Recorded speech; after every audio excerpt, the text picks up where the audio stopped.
in this video, we're going to play a bit of a game. I have 3 different data sets here, and we need to figure out which of these data sets come from either a linear, quadratic, or exponential function. And just as a reminder, a linear function is of the form y is equal to mx plus b. A quadratic is of the form y is equal to ax squared plus bx plus c. And an exponential is of the form y is equal to some constant, let's call it a, times some number to the x power. Now, the way to tell them apart, and I'm going to actually show you, it'll probably be intuitive for you for a linear function, and maybe even for an exponential. The quadratic, the technique I'm going to use might not be intuitive, and I'll actually prove it to you in the next video, or at least show you an example in the general case of why it makes sense. But the way to tell a linear function is that when you increment x by a constant amount, y will always change by a constant amount. So when you always increase x by 1, y should always increase by a certain amount. So let's just using that as our kind of our first guideline. Let's see which of these represent a linear function. So over here, so in all of these examples, as we go from one data point to the next, we're increasing x by 1. And it's very important that you pay attention to that, because if you weren't, you would have to adjust things a little bit. But in all of these, we're always increasing x by 1. So let's look at our change in y's. When we go from the first data point to the second data point, our change in y is 60. When we go to the second to the third, our change in y is 90. So that immediately tells us we're not dealing with a linear function. When our change in x is 1, our change in y here is 60, then it's 90, and then if you go here, what is it? It's like 135. So this one is clearly not linear. Let's look at this one over here. Our first change in y is 2.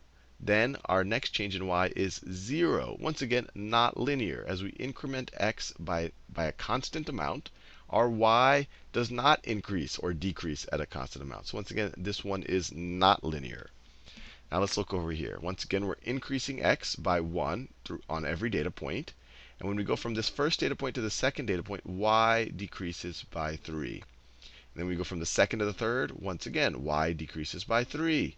Third to the fourth, y decreases by 3. 1 to -2, once again, decreases by 3. And we just keep decreasing by 3. So whenever we change x by 1, when we increase x by 1, y goes down by -3. So we actually have a constant slope. We could say our change in y over change in x is equal to, when x goes up by 1, y goes down by 3. This is the definition of slope. This is the m in this equation right here. Our changes are constant. So this one right here is linear. This one right here is linear.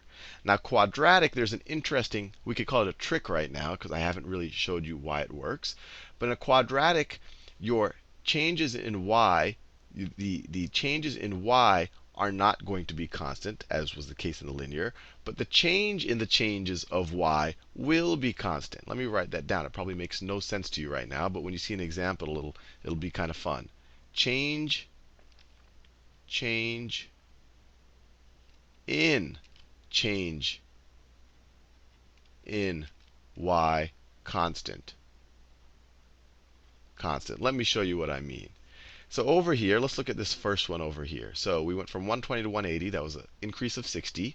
180 to 270. That was an increase of 90. Then we went from 270 to 405, which is an increase of 135. Now, when I talk about the change in the change of y, these are the change in y's. What are the change in the change of y's? Well, we had a change of 60, then we had a change of 90. So that was a change in the change of y of 30, or a difference of the difference. You could view it that way if you like.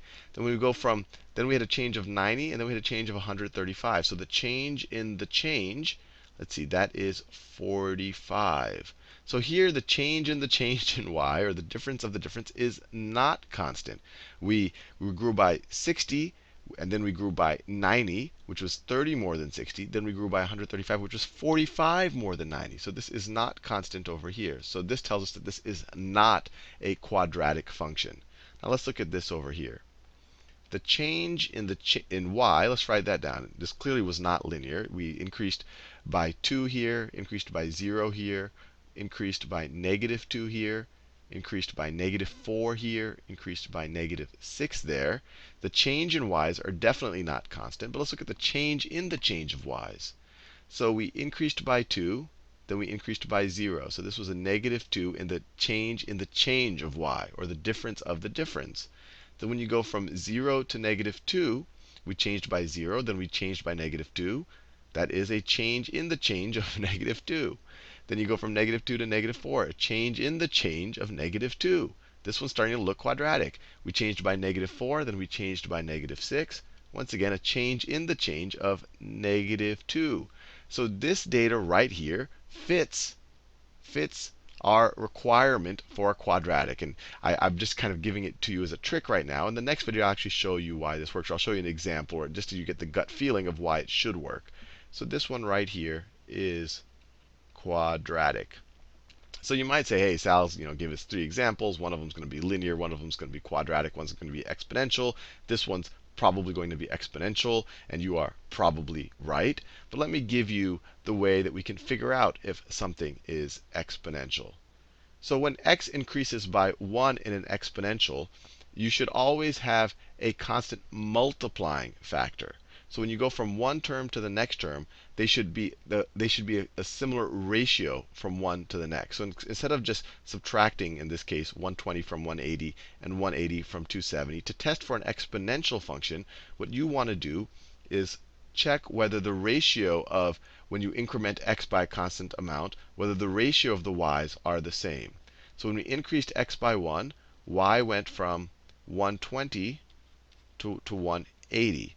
So it increased by 18 over 12 is 1.5. So we went from this term to this term. Let me clear all of this stuff out here. Let me clear this. So when we went from here to here, this was times 1.5. And then when we go from 180 to 270, once again, that looks like we're going times 1.5, right? Half of 180 is 90. Add that to 270. So once again, we're increasing by 1.5. 270 to 405, half of 270 is 135. That's how much we're increasing by. So once again, we're increasing by 1.5. So every step of this way, we are multiplying the previous term by 1.5 to get the next. And that actually tells us that this right here is a 1.5. But our point here isn't to actually figure out the formulas. The point here is to classify them. So now we know definitively that this right here, at least given the data we have, is an exponential function. Anyway, hopefully you found that fun.